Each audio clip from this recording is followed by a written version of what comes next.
Hello दोस्तों। Okay, आप सभी को और एक नई वीडियो में स्वागत करता हूं। एंड आज एक नई बुक के बारे में रीडिंग करेंगे हम। जैसे कि आपको पता है, मैं पिछले जो वीडियो था उसमें मैं बात किया था अबाउट द अष्टावक्र महागीता के बारे में। बट आज वो बुक मैंने कम्प्लीटली रीडिंग कर चुका हूं, तो आज हम एक नई बुक के बारे में रीडिंग करेंगे जो होने वाली है हमारी the brain the story of you. Okay, आप बताना चाहूँगा इस बुक को मैं पढ़ने से पहले इस बुक के बारे में थोड़ी सी मैं इंटरनेट पे सर्चिंग किया था। एंड इस बुक के बारे में मुझे कुछ पता चला। ये है कि इस बुक के अंदर ये लिखा है कि आपका जो ब्रेन फंक्शनिंग के बारे में कैसा हो रहा है, आपको डिसीजन कैसे आप डिसीजन लेते हैं। एंड आप जब इस बुक को रीडिंग करने के बाद आपको ये समझ में आएगा कि एक्चुअल में दिमाग क्या काम करता है।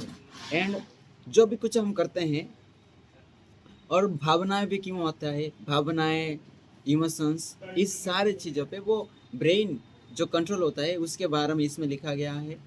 तो आज इसके बारे में ज़्यादा नहीं पढ़ने वाले हैं। जो मैंने जो यस्टरडे जो रीडिंग किया था, जो अष्टावक्र महागीता की जो लास्ट दो श्लोक थे उसके बारे में थोड़ी सी हम बात करेंगे। उसके बाद मैं इसकी ओके आपको बताना चाहूँगा। ये बुक इंग्लिश में लिखा है तो मैं इंग्लिश में इसे रीड करने वाला हूँ। तो ओके, जो आज की जो इस बुक की जो इंट्रोडक्शन में जाने से पहले आपको मैं इसकी जो अष्टावक्र महागीता की जो लास्ट दो श्लोक थे उसके बारे में थोड़ी सी आपको याद देवा करवा देता हूँ। तो लास्ट दो श्लोक कौन से थे? वो थे 13 एंड 14 के बारे में। एंड 13 ये है कि जो ये लिखा है कि जब वो राजा जनक अष्टावक्र जी से ज्ञान मिला, आत्मा ज्ञान बोध हो गया, तो उन्हें उपाधि शून्य हो गया हूँ बोल रहे हैं अपने आप को। उपाधि शून्य मतलब क्या है? उपाधि हम किसे दिया जाता है? जो एक इंसान किसी भी एक फील्ड में अगर वो पांडित्य लाभ करता है, मतलब उसमें कुछ भी एक्सपर्टाइज करता है, मतलब उसमें वो इतना गंभीरता से ज्ञान रखता है उसकी उस चीज़ के बारे में, तो उसे एक उपाधि दे देते हैं। बट जब ये आत्मा बोध हो गया तो वो उपाधि से वो परे हो गया है, आत्मा उपाधि शून्य हो गया है। एंड ना ना कहाँ गुरु है ना शिष्य है, यहाँ तो सब एक ही है। ओके, ये था श्लोका नंबर 13 के बारे में। एंड नेक्स्ट है जो श्लोका नंबर 14, ये जो कि last shloka of this book, जो कि ये है अष्टावक्र महागीता। एंड आप मेरे राइट साइड में देख सकते हो मेरी जो आज की जो नई बुक हम जो देखने वाले हैं इंट्रोडक्शन के बारे में, वो बुक जिसका नाम यह है कि the brain and the story of you. And ये है अष्टावक्र महागीता। एंड इसकी जो लास्ट श्लोका ये है कि सर्वदा स्वच्छंद हूँ। स्वच्छंद मतलब कोई डाउट नहीं रहता। जब वो आत्मज्ञान होने के बाद, उपदेश मिलने के बाद कोई डाउट नहीं है कि इस लाइफ को लेकर, इस सारी दुनिया धरती को लेकर कोई डाउट नहीं रहा है। एंड अब मुझ में कहाँ होने या कहाँ नहीं होने का भाव नहीं है। जैसे कि हम कहते हैं, हाँ, अगर मैं इस जगह पे होता, अगर ये चीज़ मेरे साथ इस जगह पे ही होता, तो मैं आज कहाँ कुछ और होता। एंड ये अगर मैं इस जगह पे होता तो बहुत अच्छा होता। अगर मेरे पास ये होती, अगर मैं मेरे पास वो होता तो बहुत अच्छा होता, ऐसे हम सोचते हैं। लेकिन जो आत्मा बोध होने के बाद राजा जनक ये कहते हैं कि ना मुझ में कहाँ होने का भाव होता है ना नहीं होने का मुझे भाव है। कभी कभी हमें फॉर एग्जाम्पल मैं लेता हूँ, मेरा ही एग्जाम्पल लेता हूँ। कभी कभी मैं सोचता हूँ, अगर मुझे कोई बुलाता तो मैं चल जाता। एंड जाने के बाद वहाँ पर सोचता कि अरे मैं क्यों आया, मेरा तो कुछ काम ही नहीं था, मेरा क्यों आया, why I am coming. And जब मैं रूम में था, अगर मुझे कोई पूछता है चल बाहर निकलते हैं, तो अगर मैं मना करता तो मैं इधर बैठ के सोचता कि भाई मैं क्यों नहीं गया। ये देख सकते हो, यहाँ पर कोई स्वच्छंद नहीं है। यहाँ पर अगर जाना से भी प्रॉब्लम है, नहीं जाने से भी प्रॉब्लम है। अगर इससे तुम परे हो जाओगे तो आपको मैं समझ जाऊंगा कि आप आत्मा बोध हो गए हो, क्योंकि आत्मा ज्ञान होने के बाद वो तुम जाने से कोई फर्क नहीं पड़ेगा जी, तुम रहने से कोई फर्क नहीं पड़ता, या ना जाने से कोई फर्क नहीं पड़ता। ओके। एंड अब सुनना और कहना कोई और रहा नहीं। एंड सुहाता अद्वैत में स्थित है अगर मैं आत्मा में स्थित हूँ, आत्मा में, एक आत्मा में स्थित हूँ, इसके बारे में कहा गया है। एंड ये था कम्प्लीटली जो अष्टावक्र गीता की जो लास्ट श्लोका थी वो भी कंप्लीट हो गई है। एंड आज की जो मैं इस वीडियो में थोड़ी सी मैं बात करने वाला हूँ जो इंट्रोडक्शन के बारे में। इंट्रोडक्शन को पहले जो मैंने बताया कि इसके बारे में थोड़ी सी मैं गूगल पे भी रिसर्च किया था, मतलब रिसर्च नहीं तो थोड़ी सी सर्च किया था कि ये इसमें न्यूरल प्लास्टिसिटी के बारे में बताया गया है कि जहाँ पर आपके जो भावनाएं कैसे कंट्रोल होती हैं आपके दिमाग के द्वारा, वो भी लिखा है। एंड आपके जो डिसीजन लेते हैं वो डिसीजंस लेने वो लेता कैसे है वो ही भी इसमें लिखा गया है, इसमें हम जानने वाले हैं। तो ये था मोटा मोटी के सारांश। एंड अगर आप इसके अच्छे से समझ गए ना इस बुक को, एंड आपकी ज़िंदगी में अगर अप्लाई करते हो तो आपका जो ज़िंदगी जीने का जो आपके दिमाग में जो अवेयरनेस वो थोड़ी सी सुधर जाएगी। ज़िंदगी सुधरने का भी एक होता है, आपको मिलता है इसमें।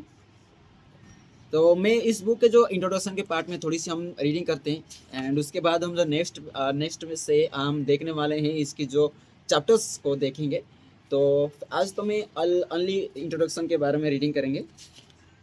इंट्रोडक्शन ज़्यादा कुछ नहीं है, थोड़ी सी है। एंड तो लेट्स स्टार्ट करता हूँ without wasting any time. I hope आप सभी लोग अच्छे होंगे एंड अच्छे ही रहना। तो इंट्रोडक्शन ये है कि जो बिकॉज ओके आपको इससे स्टार्ट करने से पहले आपको एक नोट करवा देता हूँ, डिस्क्लेमर, कि जो मैं अभी से रीडिंग करने वाला हूँ ये बुक ही इंग्लिश में लिखा है तो मैं इंग्लिश में ही रीडिंग करने वाला हूँ। तो आई होप आपको कोई दिक्कत नहीं होनी चाहिए, तो होगी तो आपको बताना। तब because brain science is a fast moving field, it's rare to step back to view the lay of the land, to work out what our stories mean for our lives, to discuss in a plain and simple way what it means to be a biological creature. This book sets out to do that. Brain science matters. The strange computational material in our schools, मतलब आपका जो दिमाग के पास जो school होता है, वैसे school दिमाग जो बनी है उससे जो राउंड कवर है उसे हम स्कूल कहते हैं, is the perceptual machinery by which we navigate the world, the scope from which decisions arise, the material from which imagination is forged. Our dreams and our working lives emerge from its billions of zapping cells.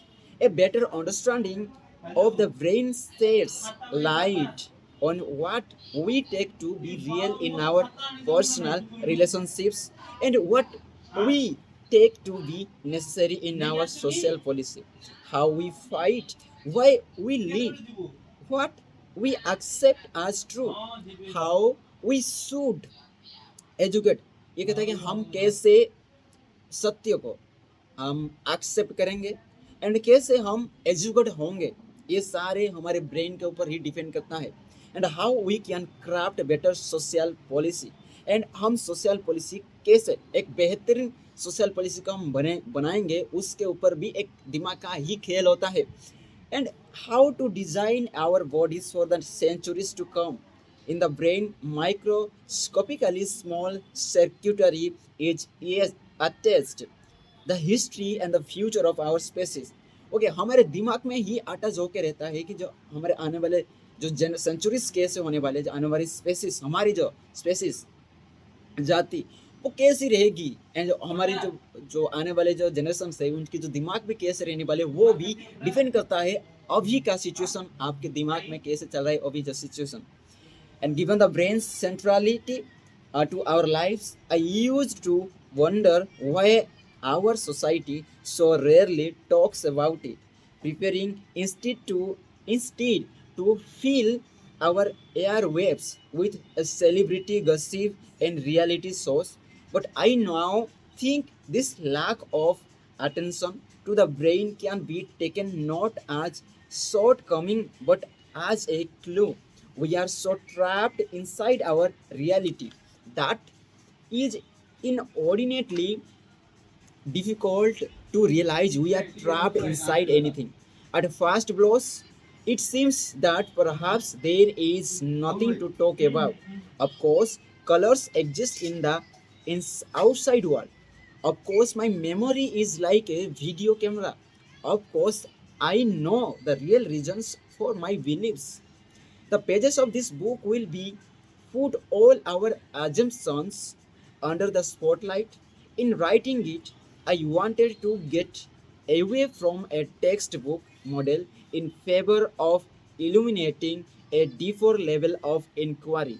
How we decide, how we perceive reality, who we are, how our lives are steered, why we need other people, and where we are heading as a species that's just beginning to grab its own reins.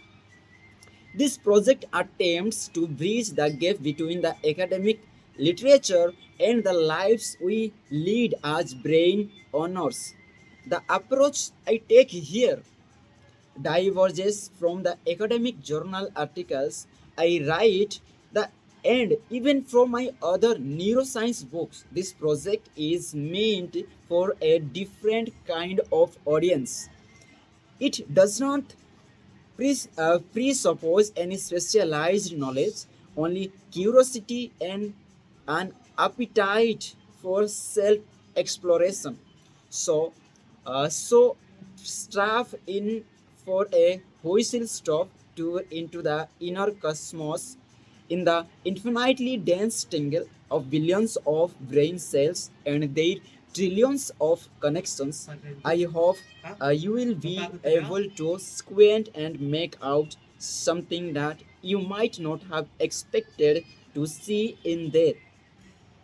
And lastly you यहाँ पर लिखा है कि you okay the introduction में हम देखा कि ये एक्सपेरिमेंट है, ये जो बुक लिखा गया है ये एक एक्सपेरिमेंट था बाय द डेविड एगलमैन, जो कि हमारी जो clear and engaging and thought provoking जो नेचर है इंसान की उसके ऊपर, एंड इसमें वो रिवील करते हैं कि हम जीने के लिए दूसरे लोगों को ज़रूरत पड़ती क्यों है, why we need for live, जीने के लिए हम अलग लोगों की